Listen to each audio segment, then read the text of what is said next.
This is Off the Ice, the Nanaimo Clippers hockey show on 106.9 The Wolf. With the latest news on the Clippers and the BCHL, here's Dan Marshall. It's Off the Ice, the Clippers hockey show as we get ready for the month of October. Still one more game in September coming up for the Clippers. They take on the Powell River Kings on Wednesday, the 28th. Tough weekend, 0-2 at the BC Hockey League Showcase, so we'll delve into that quite a bit. On today's show, you hear from the head coach and general manager, Mike Vandekamp. Also, Adam Donnelly and Taylor Karel are coming here to join me. We have Clipper alumni defenseman Nick Gushue, and we'll preview the games this week. 3 of them, Powell River to end September. Then to start October, Coquitlam and Vernon, and those games are at home on Saturday and Sunday. And with home games in mind, let's play hockey trivia right off the top of our show. Go to the Wolf Facebook page, go to the Wolf at 1069 The Wolf on Twitter, and answer this question that Joe D has prepared for us. You win a pair of tickets for an upcoming Nanaimo Clipper home game. It's a tough one, I think. The Clippers play the Powell River Kings on Wednesday. How many years in a row have the Clippers played the Kings in the BCHL playoffs? There you go. So how many has it been? It has been a few, I will tell you that. So let's start right off with the head coach and general manager of the Clippers, Mike Vandekamp. Coach, a lot of people are interested. Some people are even obsessed with American politics on this side of the border. It is the first presidential debate tonight. Do you care at all about American politics? Not normally, but I seem to be an interested bystander this time around.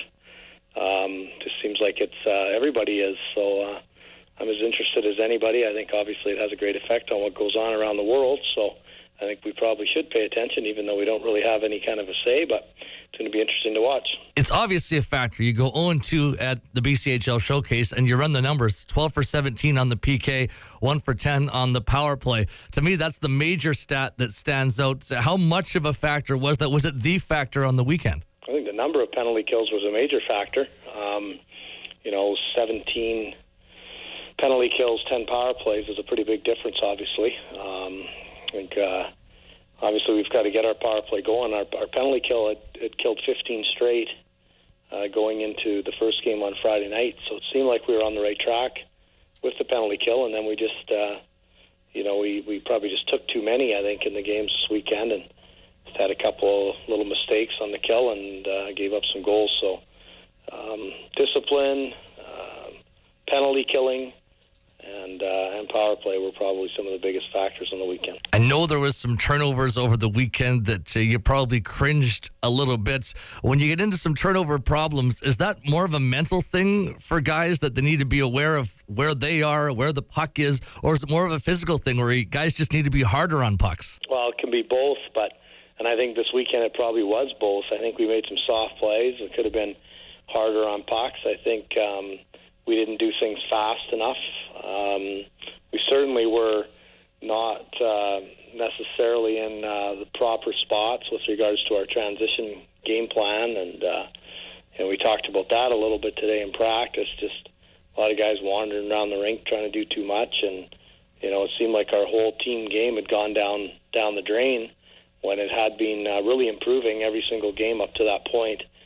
We'd become a pretty well-structured team already early on in the season, and then it seemed like for whatever reason the 6 periods this weekend we weren't as sharp. How much of a factor, as you look back on it, was playing at 1 in the afternoon and 10 in the morning, because it takes you totally out of your routine? And I know you can say, well, both teams have to do it, but because you were so different this weekend compared to the weekend before, do you think that was a big factor? Well, I think first off, both teams have to do it, but both teams don't have to do it back-to-back like that. We had 2 times that weren't very good. I think it'd be nice if they could come up with a schedule that would allow you that if you ended up with one that was, off track, maybe you get another one that's at least at a 4 or 7 o'clock rather than having these 2 types of times.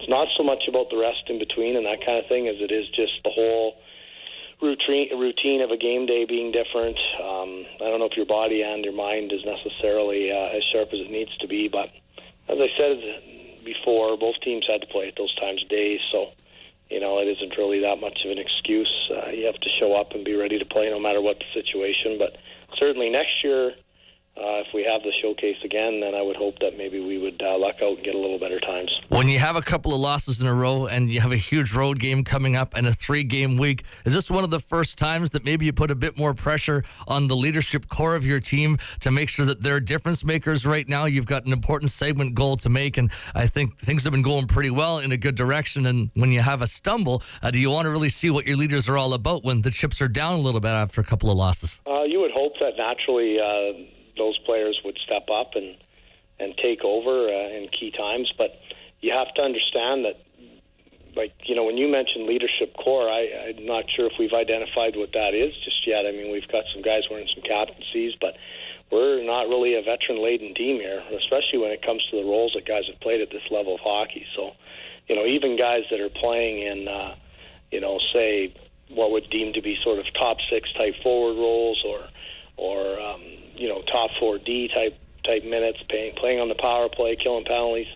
I mean, these are guys that haven't done that before, even if they played here. So you can't expect miracles out of the players to just be all of a sudden become, these types of guys that can just take over games all by themselves and this kind of thing. I mean, that's just not the type of team we're going to be. And once we come to that realization and really buy into the team game and play extremely strong as a team, we'll have good chances of success. But we're not going to be the type of team that's going to rely on anybody stepping up to take us on their backs and single-handedly make a difference. I think it's all of the players together doing a better job. Our goaltending has to be sharp again.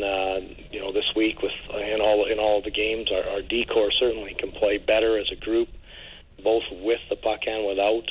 Our forward group was a little bit less intense than they had been. Our forecheck wasn't as good. We didn't win as many races to pucks. We weren't as hungry a team. So all those things have to improve, and it's not going to be just one player that's going to do that. I was running over stats after the Vernon game on Friday, and I thought to myself, boy, it just seems like for whatever reason the Clippers have these struggles against interior conference teams. So I went back and I did 2 years of math, and that took me a long time because I'm not the brightest guy. But against the interior, 10-14-1-3 since the start of the 2014-15 season. Against the rest of the league, 68-23. I can't explain. I don't have any reason for that major difference in stats. Do you have anything that could explain why so good against both other divisions, but against the interior, it has been a struggle? Well, I think maybe certainly those road trips that we make into the interior are always challenging trips. Just not so much about maybe the distance, but just the 3-3 and yes, a little bit of the travel. So probably the road record has taken a little bit of a hit there. But you know what? They have a good division. So the bottom line is there's 6 good teams. So you go out into that division and you play on the road. You've always got a very, very difficult game. We seem to always meet up with the guys at the showcase quite a bit. And, I'm not sure that event really represents necessarily where any of the teams are at with regards to, the overall season. It's a bit of a crapshoot, and sometimes it seems like we've been going 500 at that event quite often and stuff like that. So maybe that has something to do with it. But I think at the end of the day, they have good teams, and that's probably has a lot to do with it. We really saw a different side of Adam Pilat this weekend. He led the team offensively, a couple of goals, a couple of assists, and he was a very aggressive Adam Pilat this weekend on your D-core. What did you notice about his game? Well, Adam's gaining more confidence, and he wants to be a difference maker. There's never been any shortness when it comes to his compete level and, where his heart lies since he joined our team. He's been a true team player all along. He's a very driven player. He wants to help the team win. He wants to be a part of that winning, and he wants to take the next step as a player and get into college hockey. He's a very driven young man. So I think, if anything, Adam just is working at his game, keeps getting better. His hard work is paying off, and I think he's playing with more confidence. And, the confidence side of it is probably one of the most important factors, and I think you could see that showing through in his game. I thought for a first game on Saturday that your new goaltender showed himself very well, and I thought the timing of the 2-1 goal, which is pretty tough to fault him on, was a real difference maker in the game just in terms of momentum. But for what he did, I thought he made some excellent stops, and obviously you were outshot in the game too. Well, he didn't have the luxury of playing any games since last year, so he hasn't played a hockey game since March of any kind, including training camp games or exhibition or anything. So for your first game to be a game coming off of a loss at the showcase, with all those factors, 10 a.m., I thought he played great. I thought he played really, really good. And I think he showed a lot of signs that he's going to be able to settle in and give us some really solid, consistent goaltending. I think his style of play is one that lends to confidence in front of him.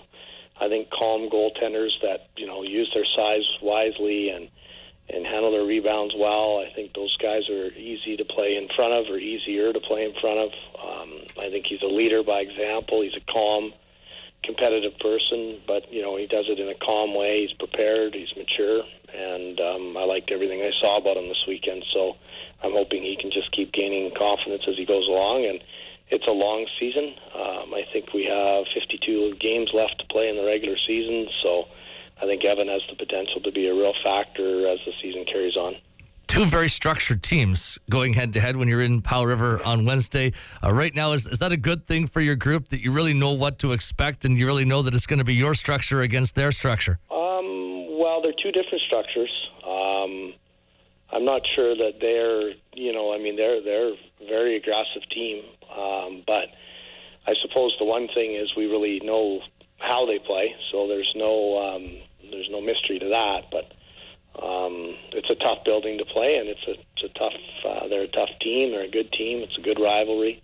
They've been playing good lately here again now too. So it'll be a good tough test for our club. But we have a lot to prove. I think we're pretty disappointed in the way that we performed this weekend, and the way that we had things going prior to the weekend. Obviously, we want to get back to that. I liked our practice a great deal today. It was probably the best practice that we've had this year with regards to just the enthusiasm level and focus of the players. You could tell right away that they were meaning business today and there for all the right reasons, with their heads on straight, and gave us everything they had, and that's all you can ask. So, it's a learning process for our team this year. We're all going through firsts together. That was our first showcase together for the majority of our players in this league. This will be our first trip to Powell River on Wednesday, so the first just kind of carry on for our team, but that's what this year is going to be all about. Do you get any further insight into your group when you go on the road? I know it's important for the group as a whole, but do you keep one eye on what's happening away from the rink as guys start to have those bonding moments for the first time? This weekend was one, heading to Powell River, which ends up being a longer trip. This is one. Do you keep an eye on what's going on away from the rink with the guys as they start to grow as a team? Because it's the road trips that really start that whole process. I think you're always observing your group. I think you can learn a lot from watching them together off the ice, in the dressing room, anywhere that you go as a team. But I think it's their team, right? I mean, we as coaches are the guys that are guiding the ship along and, setting up, obviously, the itineraries and places that we need to be. But, it's their team. I think it's important I like to leave those guys to have their own times, and, it's whether it be, sitting together in restaurants and having a little bit of a light conversation, or the time on the bus, or the time in the hotel, or obviously they are spending time away from the rink together here in our own community. That's their time to build their team. You want to see friendships build. You want to see the guys pull together as a group. I think when you care about each other and you're getting along well and you're having fun together, you obviously play a little bit harder for each other on the ice too. And we've seen that in the past couple of years with our teams here. The way that the guys have pulled together, and I think it's gone a long ways when we've gotten into tight situations and gone into the playoffs and all those things. I think that tightness, tight-knit group has really paid off for us. And one thing I've learned about this group already this year, after a month or so of being together, is we've got some really good kids here. They seem to have a good spirit about them. They're pretty social and outgoing, and you can see even a lot of the new players are a part of that, and that's really nice to see, because it was really important this year that we did that. There's a lot of new faces, and it was important that these guys got comfortable with each other, and I'm seeing a lot of that, and going out on the road here this week won't hurt us one bit again. I know the team is 3-3, but for me, the season doesn't really start until the coaches and the staff play the first card game, which is usually Wizard on a road trip. So I feel like maybe this Wednesday is the beginning of the season, really, because there's going to be some animosity between yourself, myself, the coaches, and staff. Yeah, I I say it's the unofficial kickoff of the season for us. You missed the last trip. We missed you. Jimmy and I did take the time to try to teach Dustin a little bit about how to play the card game. I'm not sure we've got a natural there, so I don't know if he's listening to the show or not, but hopefully he's doing a little bit of studying because he's got a little work to do before Wednesday, that's for sure.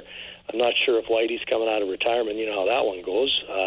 He's back and then he retires and then he comes back again, and you never quite know what to expect from him, but I'm hoping he'll start the season in game action, and should be fun. I look forward to getting started there on Wednesday morning. Coach, thanks a lot for this, and we'll chat Wednesday.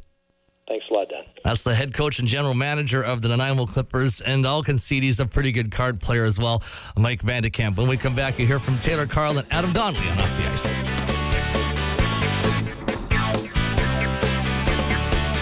Welcome back to Off the Ice, the Clippers hockey show. I have Adam Donnelly and Taylor Karel with me. We're going to talk about their start to the season, some Clipper information for you, and then we're going to play a game, and it's in honor of Taylor Karel being on the show.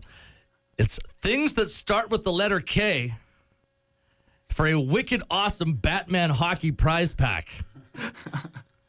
It's going to be a lot of fun. We'll get to that, but we'll start with Adam Donnelly. Adam, you have to explain going from the hated rival, the Alberni Valley Bulldogs, to the Nanaimo Clippers during an off-season. How did that all come about for you? Yeah, it all came about. I guess as the off-season was home and got a phone call from Alberni that I was traded out into the Manitoba Junior Hockey League. Just for myself, I didn't feel that was the right route for me. I wanted to get back into the BCHL as I feel it's a great developmental league. And I kind of caught wind that Nanaimo was interested in me.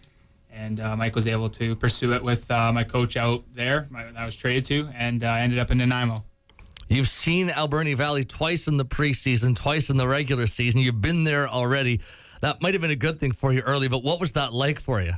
It was definitely interesting. I mean, you look across the bench, you see your buddies from last year, but it doesn't matter anymore. New sweaters, so you're battling with the new guys on your team, and I'm happy to be here.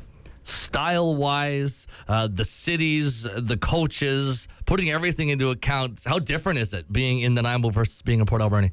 Definitely different. I mean, two different organizations.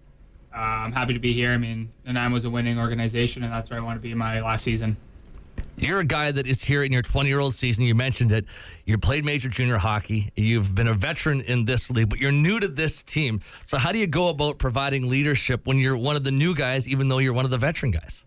Definitely. I mean, first couple of days, you look at other guys. I mean, TK, other leaders on the team.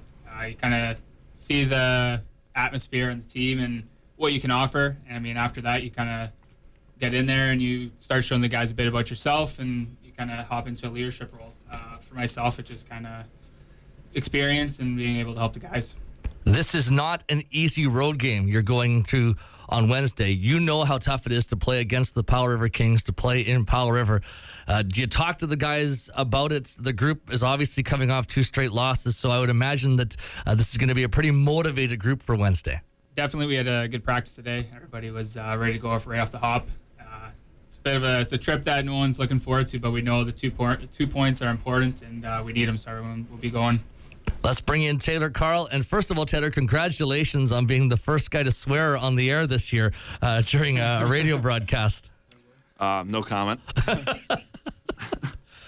I left this question to you. I kept it out of Adam's hand, but an 0-2 weekend at the BC Hockey League Showcase. What did you see from the group at the showcase this weekend? I thought that it came out that we're a younger team this year. We don't have as many older guys as we've had in the past, and a lot of us just getting used to the junior level. It's a big hop from coming from midget, prep, high school hockey, and we just got to realize that we got to show up every game, play full 60 minutes every shift, and from there it would be good. The special teams battle is a massive one, and as a defenseman, I know the one you look at is, 5 power play goals against us in 2 games. What adjustments do you need to make? What have you started to do already to get ready for Wednesday? We're going to be looking at video tomorrow on it, seeing what the mistakes we made and correcting them. But a lot of it comes with just playing with those players and getting experience on the PK and going out there and doing your job every shift and making sure that we meet our goal of having 100% every night on the power kill, or penalty kill. You look more aggressive this year. You look more comfortable this year to me. Do you feel different at all going from year 1 in the program to year 2 in the program? definitely more comfortable. I know most of the systems that Mike puts in place for us, and it's as age comes with age is experience and confidence as well. So this year I definitely have a lot more confidence out there, and I feel comfortable playing at this level. You look too like you're having fun when you get to play with Sean Buchanan. You guys know each other so well. You played together all last year. Is that something that you really enjoy? Yeah, we're pretty good friends. We've gotten pretty close in the past year, and we love playing with each other, and I think we do well together. And we always have a smile on our faces. We always have fun playing together. You don't have a Sheldon Rampel. You don't have a Yanni Caldas. There's not that sense of you can kind of look at the guy beside you and he's going to go out and do something special. Does that change things with a group that has to do things by committee? Not really. It shouldn't be that way. There's plenty of good players on the team that anybody can step up and, score a goal when we need it, make a big play when we need it. So it's definitely different, not looking to the same guy, but at the same time, it's we can all be held accountable and be work towards those goals. As a defenseman, you need to be aware of who's a net for you. You need to know the tendencies of your goalie, and you had a brand new goalie playing on Saturday in Evan DeBrouwer, but he looks like a guy that has a lot of talent. What's it been like adjusting to a new goaltender, because you've had 3 guys you've had to work with already in the young season? Yeah, it's definitely weird knowing there's going to be a different guy behind you almost every night, but now it's getting to the point where we know both our goalies, and we're comfortable with both of them, and going out there, it's that was our first game with Evan, but we still felt comfortable. We've practiced together. We know him well now, so there hasn't been too big of a difference between the goalies. Taylor Karel and Adam Donnelly are about to embark on a game for a wicked awesome Batman hockey prize pack. This is called Things That Start with the letter K. You each have a bell. Adam, make sure yours isn't too far away from you there. So the first person to ring in, and Joe is going to be watching to see, because I have to read the question, so I can't totally have my eyes focused on it. First person to ding in will get to answer the question, and you're going to want this wicked awesome Batman hockey prize pack. Things that start with the letter K. Here we go, Taylor and Adam. This skewer has meat or veggies on it. Oh, Joe, how did we break that tie? That was pretty darn close. Most definitely has to go to Taylor. It's going to Taylor? Okay. You guys are both I close. believe the answer is kebabs. Kebab is correct. It's 1-0 Karel. Joe, please keep score. We're going 10 questions deep. Things that start with the letter K. Thanks to Taylor Karel being on the show. TK, as he's nicknamed. I didn't have enough TK things to go TK, so I just went K. For many, this is their first year of school. Adam Donnelly. He's looking at Taylor. Can you repeat the question, please? Oh, boy. I don't want to do this, but I'm going to do it for you because it's your first time on the show. For many, this is their first year of school. Kindergarten is correct. It's 1-1. You knew it all. Question number 3. Things that start with the letter K. This is worn by Scottish people. Adam Donnelly. A kilt is correct. It's 2-1 Donnelly. Oh. Question number 4. He's a talk show host. Adam Donnelly. Jimmy Kimmel. Jimmy Kimmel is correct. Taylor, is your buzzer working? I think it's broken, Dan. I need a new one. Question number 5. You put this on fries. Adam Donnelly. Catch up. That is correct. Fair. This one, Taylor, should be your advantage. A famous American president. Adam Donnelly. Oh, you might have chimed in too early on that one. Shot clock in 3, 2, 1. All right, Taylor, you can steal. A famous American president. Kennedy. Kennedy is correct. Taylor's getting back in the game. You can unlock something with it. Adam Donnelly. A key is correct. I wasn't ready for that one. What do you mean you weren't ready for it? Taylor. Quick turnaround there. I wasn't ready. Taylor, are you ready? It's transition. Yeah, it's a transition that was game. a fast transition. It was a fast I'm ready this time. transition. I'm Okay. ready for this one. It's a small cat. It's a young small cat. Taylor Kyle. Kitten. A kitten is correct. It took us so long. Things that start with the letter K for Adam Donnelly and Taylor Karel. You type on it. Keyboard, Taylor Karel is correct. Joe, what's the score heading into the last question? It's currently 4-5. 5 for Adam and 4 for Taylor. Oh, this is tight. All right, here we go. Question number 10. You blow your nose with it. Donnelly. Play X. Tie. That was a tie. No way. That was Adam Donnelly. I thought it was Donnelly, And he too. wins.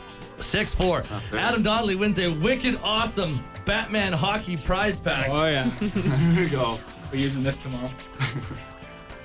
This is a hockey stick covered in Batman logo and a hockey ball covered in Batman logo.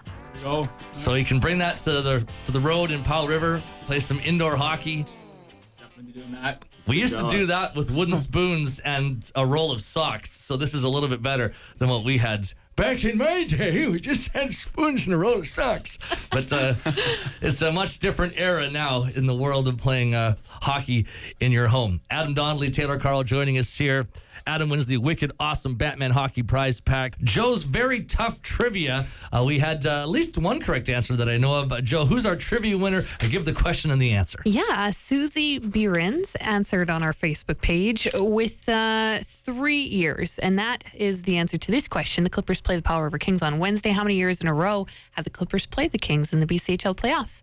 Thanks, And Susie, for commenting. The last two Island Division finals as well. Back in 2013-14, it was a first-round 5-game loss to the Kings, then a 7-game Island Championship for Nanaimo, then a 4-game sweep last year, another Island Championship for Nanaimo. On behalf of our crew here at The Wolf and Shaw TV, and for Joe D, this is Dan Marshall. Good night from Off the Ice.